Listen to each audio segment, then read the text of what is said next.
ती म्हणजे कोर्टामध्ये राहुल गांधींच्या प्रकरणाचा उल्लेख करण्यात आलेला आहे। काय उल्लेख करण्यात आलेला आहे आणि कोणाकडून करण्यात आलाय, काय अधिक माहिती या संदर्भातली?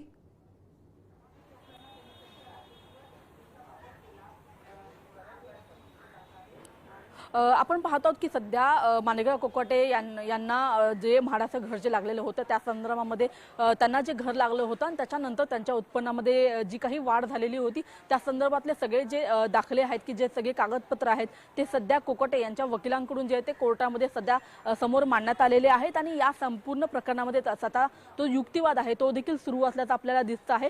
मात्र या संपूर्ण प्रकरणामध्ये जी फसवणूक झाल्याचा जो आरोप कोकाटे यांच्यावरती केला जात आहे तोच आरोप त्यांच्या वकिलांकडून सध्या खोडून काढला जात आहे। याच्यामध्ये कोणतीही फॉर्जरी झाली नसल्याचं खरं तर कोर्टामध्ये खरं तर कोकाटे यांच्या वकिलांनी सांगितलेलं आहे आणि ह्याच प्रकरणामध्ये उदाहरण देत असताना त्यांनी राहुल गांधी यांच्या सुद्धा एका प्रकरणाचा खरं तर उल्लेख केल्याचं पाहायला मिळत आहे। आपण पाहतो आहोत की उत्पन्न नंतर वाढल्यानंतर असं म्हणजे अलॉटमेंट लेटर जे 94 ला मिळालेलं आहे आणि त्याच्या काही कालावधीनंतर जर माणिकराव कोकाटे यांच्या उत्पन्नामध्ये जर वाढ झाली असेल तर त्यांना घराचा ताबा सोडावा लागेल असा कोणताही उल्लेख नसल्याचं खरं तर त्यांच्या वकिलांकडून कोर्टामध्ये सांगितलं जात आहे आणि याच प्रकरणामध्ये त्यांनी उदाहरण म्हणून राहुल गांधी यांचा सुद्धा एक उदाहरण त्या ठिकाणी दिल्याचं कळतं आहे आपल्याला। मात्र या संपूर्ण प्रकरणामध्ये आपण बघतो की माणिकराव कोकाटे यांचं मेडिकल बुलेटिन जे आहे ते सुद्धा थोड्याच वेळामध्ये डॉक्टरांकडून प्रसिद्ध केलं जाणार आहे। एका बाजूला त्यांचा मेडिकल रिपोर्ट जो आहे तो खरं तर कोर्टामध्ये सादर केलेला आहे, न्यायमूर्तींच्या समोर ठेवलेला आहे। असं असताना आता डॉक्टरांकडून नेमके मेडिकल बुलेटिनमध्ये कोणकोणते मुद्दे मांडले जातात, उपस्थित केले जातात हे सुद्धा पाहणं तेवढंच महत्त्वाचं ठरणार आहे आणि ही संपूर्ण सुनावणी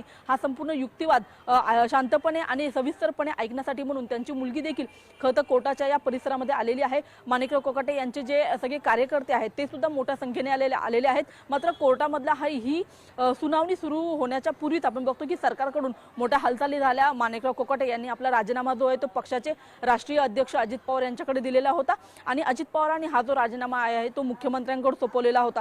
हाच राजीनामा पुढे राज्यपालांकडे गेला आणि त्यांनी तो राजीनामा मंजूर देखील केलेला आहे। त्याच्यामुळे कुठेतरी या संपूर्ण प्रकरणामधला सदनिका प्रकरणामधला अंतिम निकाल येण्याच्या आधीच खरं तर सरकारकडून माणिकराव कोकाटे यांचा राजीनामा जो आहे तो मंजूर करण्यात आलेला आहे। त्याच्यामुळे कुठेतरी आता माणिकराव कोकाटे यांची जी अटक आहे ती निश्चित असल्याची कालपासून खरं तर चर्चा सुरू झाली होती आणि आता आपण बघतो की सुनावणी सुरू झाली तेव्हाच खरं तर कोर्टाकडून असं सांगण्यात आलेलं होतं की कोणताही दिलासा खरं तर या प्रकरणामध्ये मिळणार नाहीये आणि सोबतच आपण जर पाहिलं तर याच संपूर्ण सुनावणी दरम्यान कोर्टाचं असं सुद्धा म्हणणं होतं की एकतर्फी युक्तिवाद ऐकून खरं तर निर्णय दिला जाणार नाहीये। त्याच्यामुळे आता कोकाटे यांच्या वकिलांचा युक्तिवाद जरी संपला असला तरी सुद्धा सरकारी वकील जे आहेत देशमुख त्यांचा आता युक्तिवाद आता इथून पुढे सुरू होणार आहे। त्याच्यामुळे ते कोकाटे यांचे सगळे दावे कसे खोडून काढतात आणि ते या संपूर्ण व्यवहारामध्ये कसा दोष खरं आढळलेला आहे या संदर्भामध्ये ते कोणकोणते ठोस पुरावे खरं तर सादर करतात किंवा युक्तिवाद नेमका कोणत्या गोष्टींवरती होतो हे पाहणं अतिशय महत्त्वाचं आहे। त्याच्यामुळे पुढच्या काही वेळामध्ये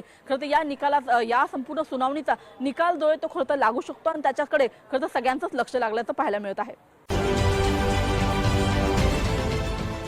देश विदेशातील प्रत्येक घडामोडींचे लाईव्ह अपडेट मिळवण्यासाठी आता साम टीव्हीच्या सर्व सोशल मीडिया प्लॅटफॉर्मला लाईक, फॉलो आणि सबस्क्राईब करा।